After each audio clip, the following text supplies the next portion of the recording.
Okay, well, I've dropped that sprocket shaft into place. I'm holding it with my finger from the underneath. I'll pull back that lock lever, which allows the sprocket shaft to rise at this end, fall effectively because it's dropping down from the top. I'll just close that front up for the moment so I can lay my camera down flat. We have a screw that goes through here that drives that sprocket shaft. There are 3 screws that look much the same. 2 do the door hinge, 1 does the sprocket shaft.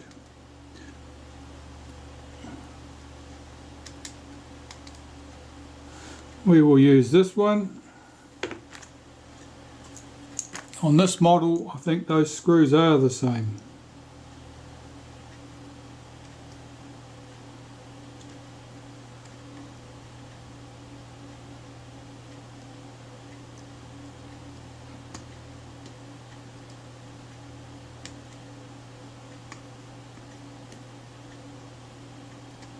It's not catching.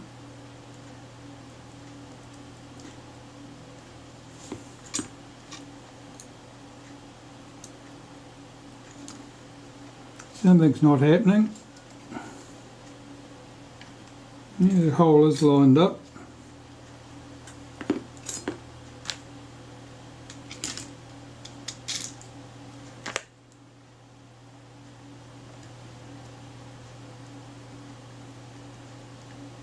Oh yeah, that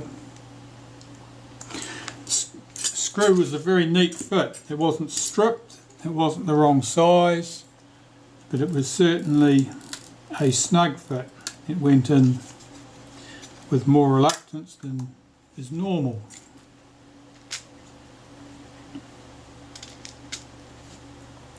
The rewind button.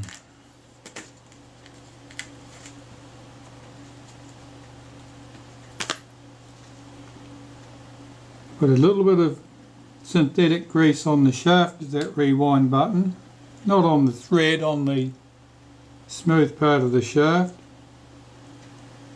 Put its spring and its washer on there, and that should screw onto the end of our sprocket shaft.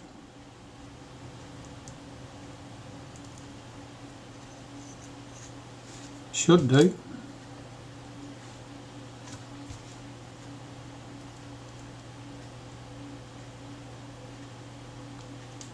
That's better.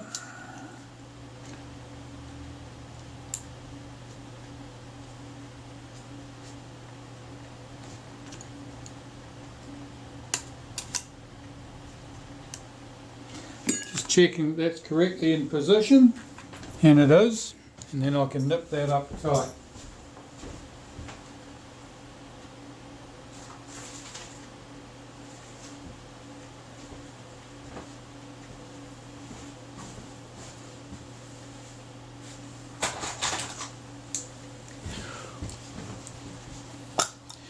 I've nipped it up a lot tighter, a lot quicker if I'd had the pliers with me.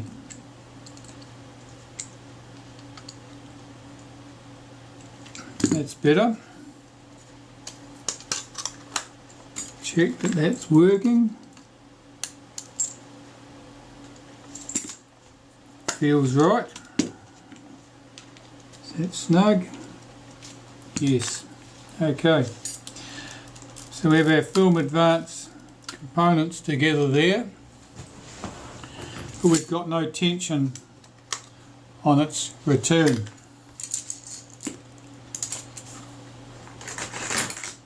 Got the camera base plate here ready, that's going to go on shortly.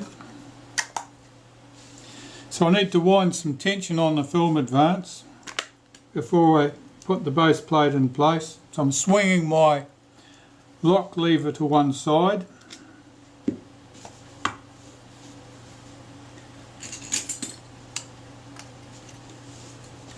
I'm going to hold my release lever away, rotate my advance shaft 360 degrees, drop my lock lever and release levers back into position, And at that point I have tensioned the film advance so that the advance lever will have sufficient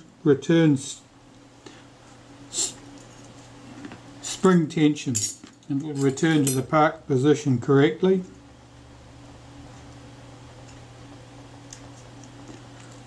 I'm putting a couple of screws into this cover to keep everything in place. At this point I have to be careful not to allow these levers to hit the deck, because if they do, they will release the tension on the film advance and I'll have to take the cover off again to retension it. That's fine. I want to fit my film advance lever at this stage. Once this is in place, the tension can't come off that drive. I found that screw I was missing before. It was disguised as the end of a longer screw by virtue of being stuck there with the grease.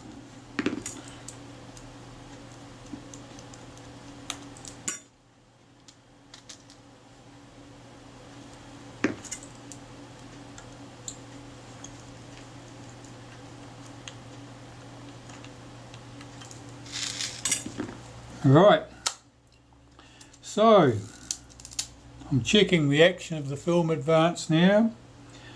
Press down the film release lever and it'll click into position. Keep my finger on the top of the lock lever to disconnect that, and I can advance the film one position. Once it reaches the cocked position, you'll see that the release lever pops back up. At that stage the advance lever can only return, there's nowhere else for it to go. So that all looks good. I'm happy with the position of that. I can put my other screws into this bottom cover.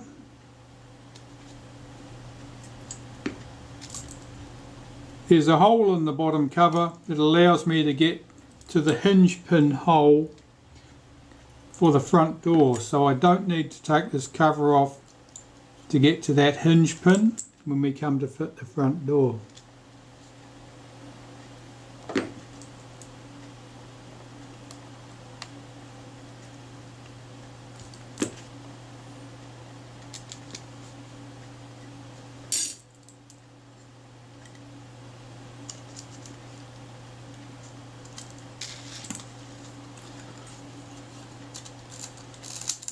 Check that that still works correctly. That's all nice and smooth.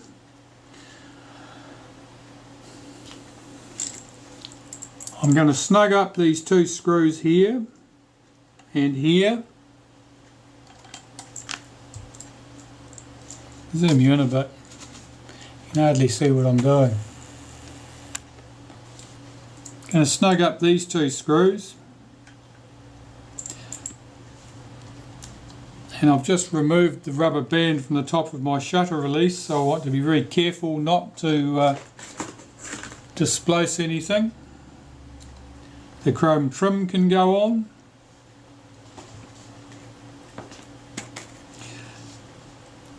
The chrome trim can be held in position at this stage with the strap bracket at this end of the camera.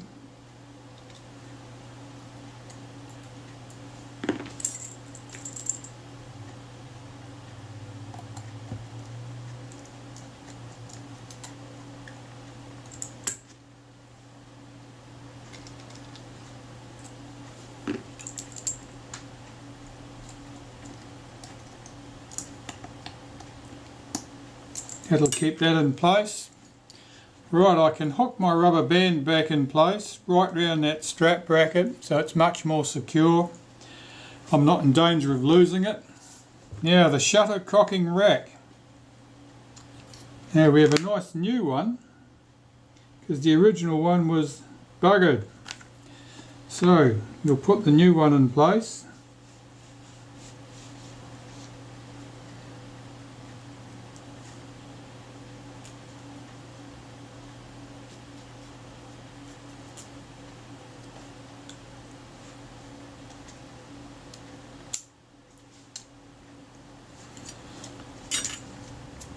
I'm just checking the position of that rack there. Normally I have two teeth in engagement on the wheel, on the gear. Let's just see if that's good. That appears good.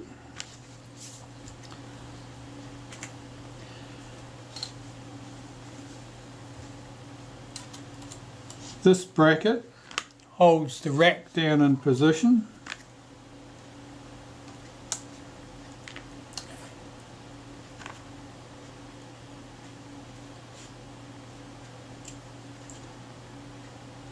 Depending on which Retina model you're working on, there will be 2 screws in here plus the shaft, or 1. There was never much rhyme or reason to that.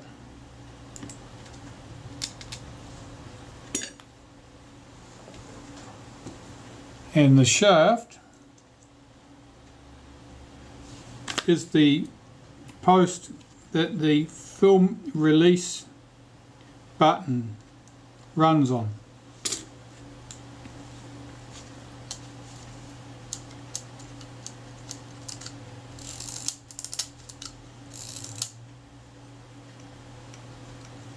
Just checking the action of this. The rack, of course, is held at this end with a strap lug.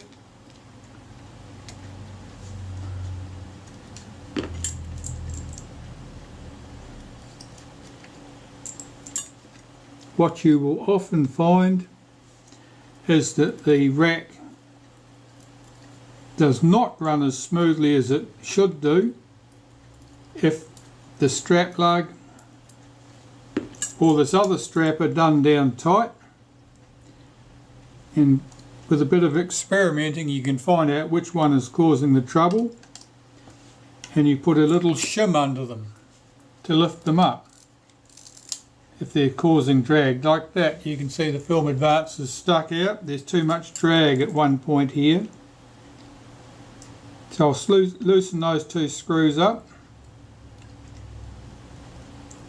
That made no difference. I'll tighten those back up. I'll loosen that screw and that one.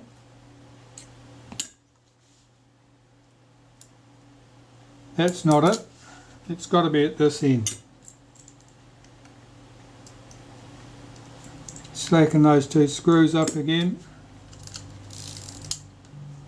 Something certainly feels tight.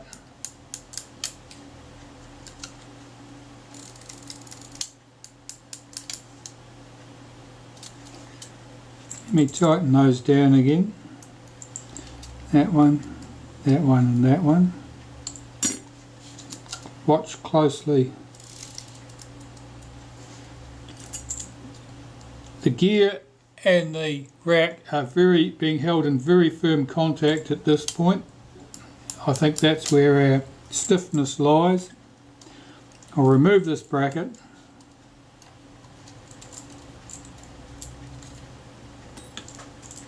Slacken these 2 screws off on the strap plug at the other end of the camera.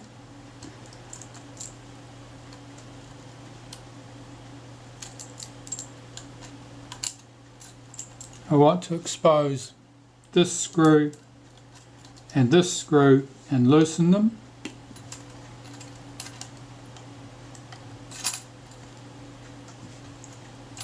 And what I'm going to do is apply some pressure on the top of the film advance shaft to bring it over to the front of the camera, away from the rack.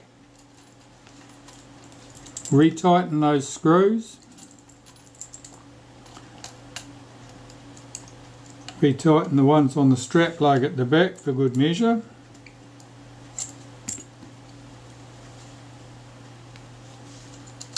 And check the action again. That appeared smoother. I'll put this bracket back in place and check that that's what it was. It isn't the same cocking rack that came out of the camera, of course, it's a replacement. There are always differences in anything being manufactured, particularly if it's come from a different production run.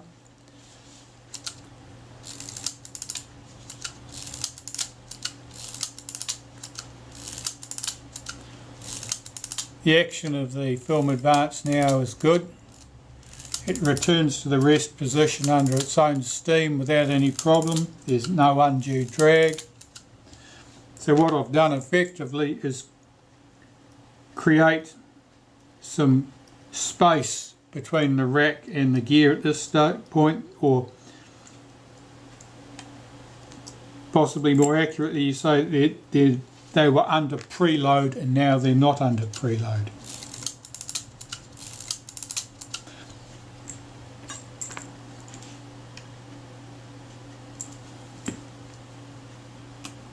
Check that that screws down snug and check the action again. Now that was a little bit stiff at that point, a bit hesitant. I'm going to put that shim under that end.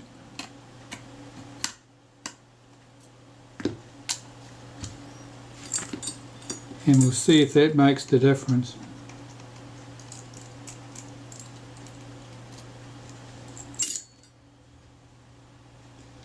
Now we had a shim washer. It wouldn't need to be a thick washer. I'll use my thinnest shim washer.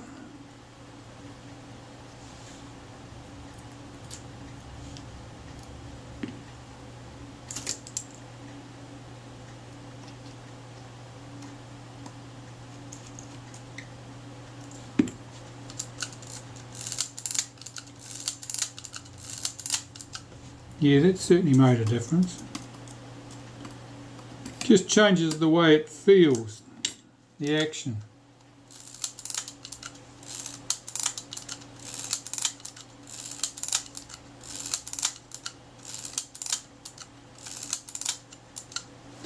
That's good. Quite happy with that. I think it's time to check this with the shutter on the camera. The shutter has been serviced.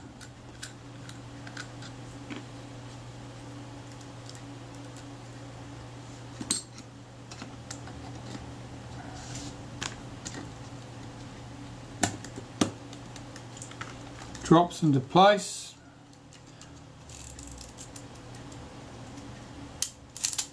That wasn't quite far enough to cock the shutter, so I've got to shift the position of the curved rack by one tooth relative to the gear here.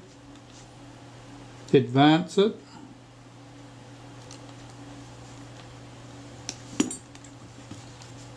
And we'll see what happens. That's it. I could hear the shutter click into the cocked position before the film advance stroke had finished, so I knew that was fine. So the retaining ring can go on the shutter. The right way round would help.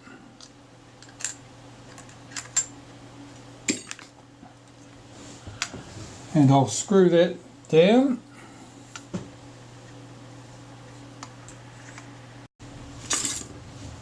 Okay.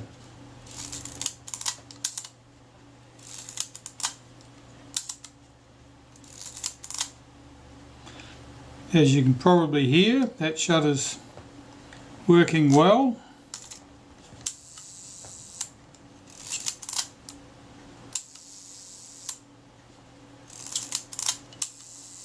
Film advance is smooth, cocks nicely. I'll just check the self-timer. You may hear that running down.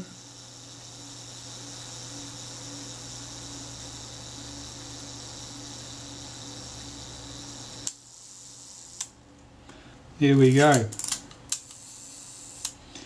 So far so good. I'm checking the action of the focus, make sure it's smooth. Sometimes when you tighten up the retaining ring on the back of the shutter. There's a certain amount of movement available there. You could shift the lens up or down, left or right, just slightly. It's enough to allow the shutter to rub on this focus mount if it's not centered.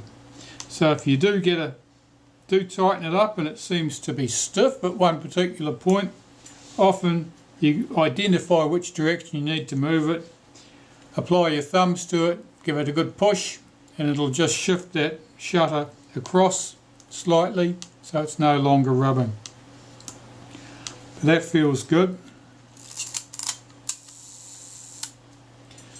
Quite happy with that. I'm just going to check my screws at the top of the camera. I've had them tightened and loosened that many times. I just want to make sure that they are all snug on that strap lug. That the strap lug at this end of the camera, that the strap lug is back against the screws and that's snug. So that bracket's down tight, the rewinder's down tight, that's all good. I'll pop that rubber band back on there because I don't want any accidents.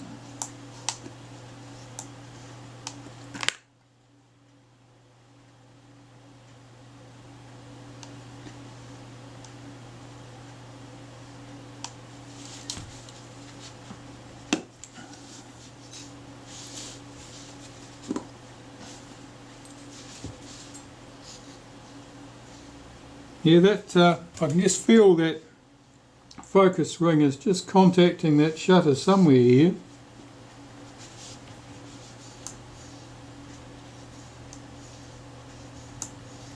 No, that's good now. It was just slightly eccentric, I think. Being happy with that, I'll make sure that's not going to shift.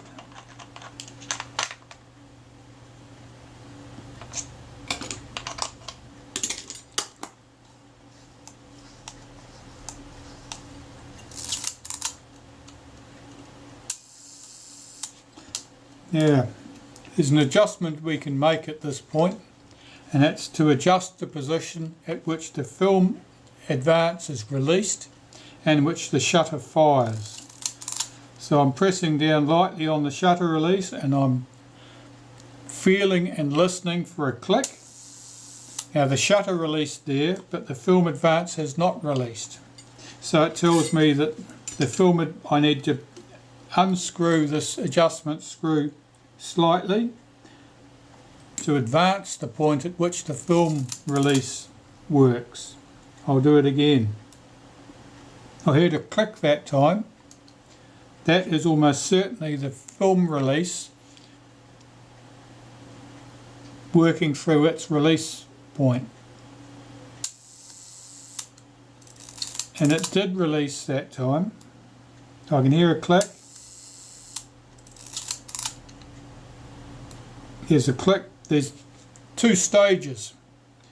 That film release lever, you get two clicks. A slight one and then a heavier click. And I can feel the slight click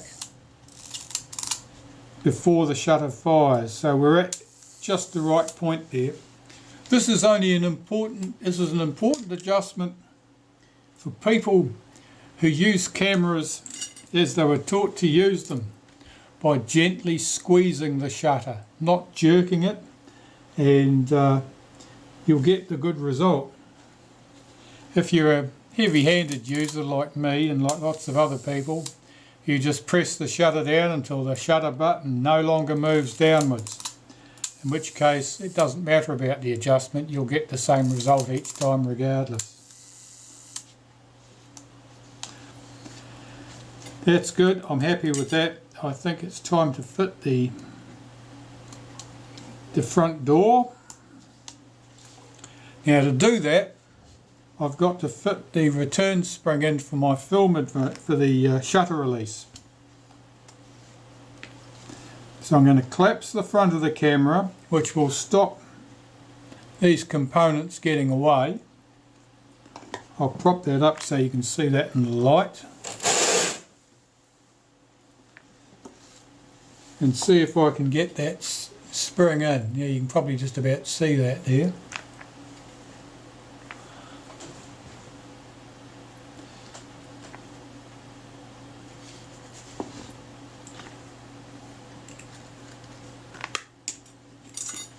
So I'm lifting my shutter release shaft out slightly, and I have its return spring here, and I want to feed that onto the shaft and lift it into position.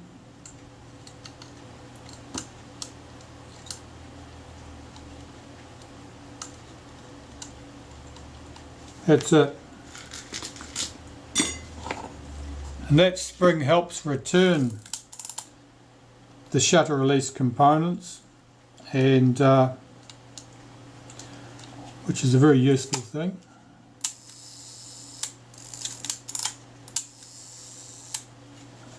A lot of these springs that are used to help return things to rest positions, you could almost say they were auxiliary springs, because when the mechanism is clean and freshly lubricated and working as it should, they're not actually required. But as things age and as lubricants get sticky, they are most certainly a welcome advantage. So that's why some cameras have these springs and other cameras do not. It's because at various times Kodak decided things were required or decided they were not, or had second thoughts. So I'll apply a little bit of lubricant into those slots, slide the door into position, swing it back into position there. Now I'm going to look at the front of the camera and decide if there's a larger gap at the base or at the top. And they look about the same, so I'm just going to choose a spacer washer about the same for both pieces. That one there.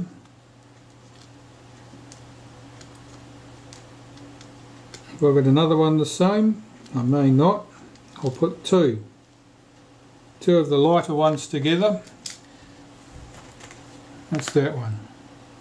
That's a lighter one as well.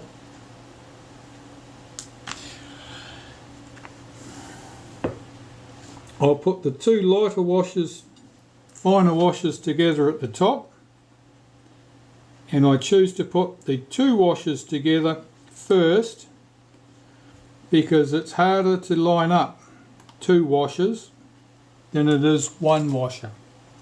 So by putting in the two fine washers first, I've got more manoeuvring space,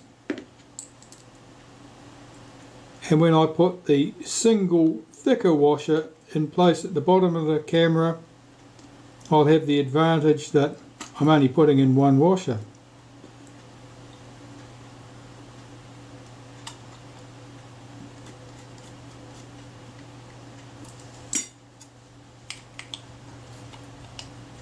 That's good. Got to be careful at this stage not to lose your rubber band, not to lose that shutter release shaft, or it's a major nuisance. It's not the shaft falling out that is the problem, it's what happens if the shaft falls out. Just lining up my washer in the hinge position.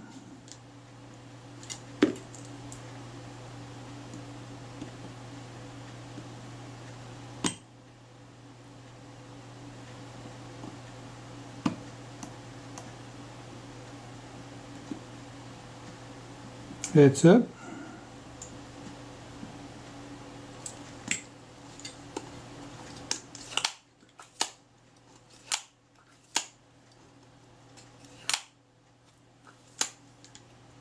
That feels good.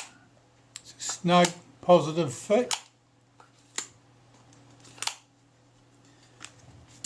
Next we'll be fitting the rangefinder. And after the rangefinder, and we close up the top of the camera, it'll be applying the leatherette to the base of the camera.